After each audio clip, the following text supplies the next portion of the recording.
प्यारे बच्चों, आज की ऑनलाइन क्लास में आपका स्वागत है।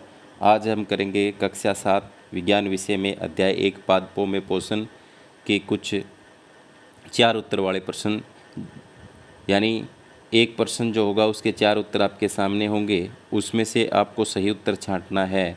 तो पहला जो प्रश्न है वो आपके सामने ये है, भोजन के घटक जो शरीर के लिए आवश्यक होते हैं पोषण कहलाते हैं। ख पोषक तत्व, परपोषी, स्वपोषी। तो भोजन के जो घटक होते हैं उनको हम कहते हैं पोषक तत्व। तो इसका ऑप्शन कैसे ये है, पोषक तत्व सजीवों के लिए आवश्यक हैं शारीरिक संरचना के निर्माण में, वृद्धि में, कोशिकाओं की मरम्मत में, उपरोक्त सभी में। तो पोषक तत्व जो होते हैं, भोजन के जो घटक जो होते हैं वो शारीरिक संरचना के निर्माण में भी सहायक होते हैं, वृद्धि में भी सहायक होते हैं, कोशिकाओं की मरम्मत में भी। तो उपरोक्त सभी इसका ऑप्शन सही है। भोजन के मुख्य पोषक या घटक हैं कार्बोहाइड्रेट, वसा व प्रोटीन, खनिज लवण व विटामिन। तो घ ऑप्शन इसका है, उपरोक्त सभी सही है, क्योंकि सारे ही भोजन के घटक हैं। वो जो पादप अपना भोजन स्वयं तैयार करते हैं खालिस्तान कहलाते हैं। स्वयंपोषी, विषमपोषी, मृतपोषी, परजीवी। तो इसका क ऑप्शन सही है। पौधे अपना भोजन खुद तैयार करते हैं, इसलिए उनको क्या कहते हैं, स्वपोषी या स्वयंपोषी कहते हैं। तो क ऑप्शन इसका सही है। आगे, पौधों की पत्तियों में पाया जाने वाला हरा वर्णक क्या कहलाता है, कोशिका, उत्तक, हरित लवक, पत्ती। तो पौधों की पत्तियों में हरे रंग का वर्णक जो होता है उसको कहते हैं हम क्लोरोफिल या हरित लवक। तो ग ऑप्शन इसका सही है। इसी के कारण से पौधों की पत्तियों का रंग हरा होता है और ये प्रकाश संश्लेषण क्रिया में भी सहायक है। तो ग ऑप्शन हरित लवक इसका राइट आंसर है। इसके बाद में प्रश्न नंबर 6, वे जीव जो अपने भोजन के लिए दूसरे जीवों पर निर्भर करते हैं खालिस्तान कहलाते हैं। स्वपोषी, विषमपोषी, मृतपोषी, परजीवी। तो यहाँ पर वे जीव जो अपने भोजन के लिए दूसरे जीव पर, यहाँ पर देखो परजीवी, पर में आ रहा है प्रायजीवी, प्राय जीव प्राश्रित। तो यहाँ पर इसका घ जो ऑप्शन होगा वो सही होगा, लास्ट वाला 4 नंबर परजीवी इसका आंसर होगा। पादपों को अपना भोजन बनाने के लिए आवश्यक होती है।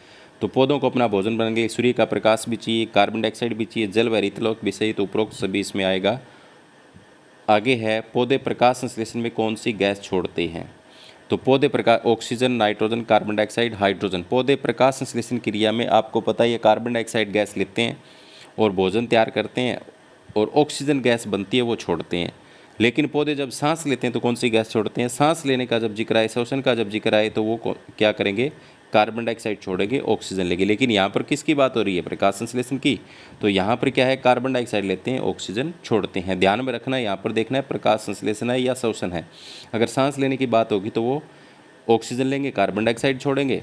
अगर प्रकाश संश्लेषण की बात होगी तो कार्बन डाइऑक्साइड लेंगे, ऑक्सीजन छोड़ेंगे। यानी यहाँ पर इसका आंसर सही है, क ऑक्सीजन। आगे, निम्नलिखित में से कौन सा सहजीवी संबंध दर्शाता, हाइड्रिला, लाइकेन, सनडीव, हाइड्रा। तो सहजीवी संबंध यहाँ पर है लाइकेन। तो ख ऑप्शन इसका सही है। जड़ों से अवशोषित जल तथा खनिज लवण किस उत्तक द्वारा पत्तियों तक पहुँचाए जाते हैं।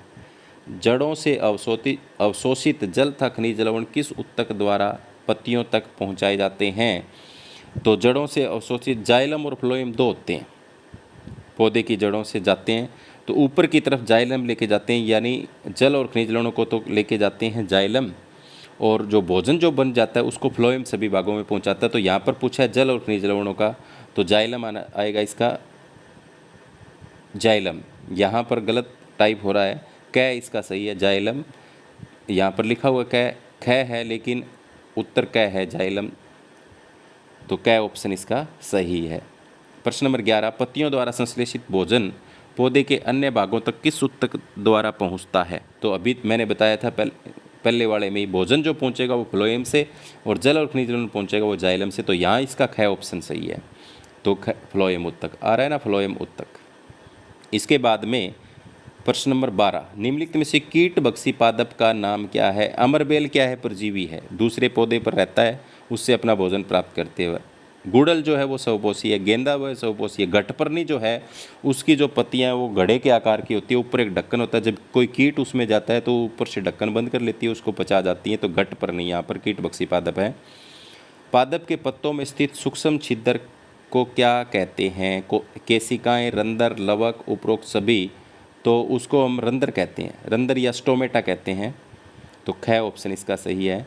अमरबेल का किसका उदाहरण है? ऊपर वाले में मैंने अभी बताया है। अमरबेल किसका उदाहरण है? परजीवी का, मृत पोषिका, स्वपोषिका, विषम पोषिका, तो परजीवी का उदाहरण है। पीले रंग की जो बेल होती है पेड़ पौधों के ऊपर, तो वो परजीवी का उदाहरण है। वो उससे अपना भोजन प्राप्त करती है, उसको नुकसान पहुंचाती है दूसरे पौधे को। प्रश्न नंबर 15, पृथ्वी पर सजीवों में ऊर्जा का चरम स्रोत क्या है? चंद्रमा, सूर्य, तारे, ग्रह। तो सूर्य से ऊर्जा आ रही है। सूर्य की जो ऊर्जा है उसको पेड़ पौधे रासायनिक ऊर्जा में बदलते हैं, सौर ऊर्जा को। उसके पृथ्वी पर जितने भी जीव हैं वो उपयोग करते हैं। तो चरम स्रोत क्या है? सूर्य है। ख ऑप्शन इसका सही है। कौन सा जीवाणु वायुमंडलीय नाइट्रोजन का स्थिरीकरण करता है? Vibrio, E coli, कोकस, rhizobium. राइजोबियम जीवाणु जो है हवा की नाइट्रोजन का स्थिरीकरण करता है। तो ये पाया जाता है फलीदार पौधों की जड़ों में। तो घ ऑप्शन इसका सही है। एक खाने योग्य कवक क्या है? सेवाल, मशरूम, राइजोपस, कोकस। तो मशरूम जो होता है उसको हम खाते हैं। ख ऑप्शन इसका सही है। मरुस्थलीय पादपों में पत्तियां सूद रूपी हो जाती है, ऐसा क्यों है? वाष्पोत्सर्जन की दर कम करने के लिए, प्रकाश संश्लेषण के लिए, ताकि पत्तियों को तोड़ा न जा सके, कोई भी नहीं। तो इसका ऑप्शन सही होगा। यानी मरुस्थल के अंदर पानी की कमी होती है, पानी की ज़्यादा हानि न हो, इसलिए वाष्पोत्सर्जन की दर कम करने के लिए जो पत्तियां वो सूद रूप में हो जाती हैं। क ऑप्शन आएगा इसका। पादपों द्वारा संश्लेषित खाद्य का भंडारण किस रूप में होता है? प्रोटीन के रूप में, वसा के रूप में, कार्बोहाइड्रेट के रूप में, खनिज लवण के रूप में। तो पौधे अपना भोजन का भंडारण कार्बोहाइड्रेट के रूप में करते हैं। तो गै गमले वाला कार्बोहाइड्रेट यहाँ पर सही है। लाइकेन के दो भागीदार कौन से हैं? लाइकेन में क्या होते हैं? शैवाल व कवक होते हैं। शैवाल व जीवाणु होते हैं। कवक व जीवाणु होते हैं। प्रोटोजोआ कवक होते हैं। तो शैवाल व कवक होते हैं लाइकेन के अंदर, जो एक दूसरे को फायदा पहुंचाते हैं, उसे ही सहजीवी संबंध कहते हैं। सजीवों की मौलिक इकाई क्या है? उत्तक, पेशी, कोशिका, अंग। तो सजीवों की मौलिक इकाई कोशिका है।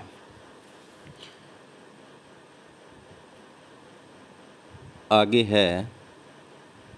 आज की क्लास में इतना ही। धन्यवाद। उम्मीद करता हूँ कि आपको जो प्रश्न करवाए गए वो समझ में आए होंगे।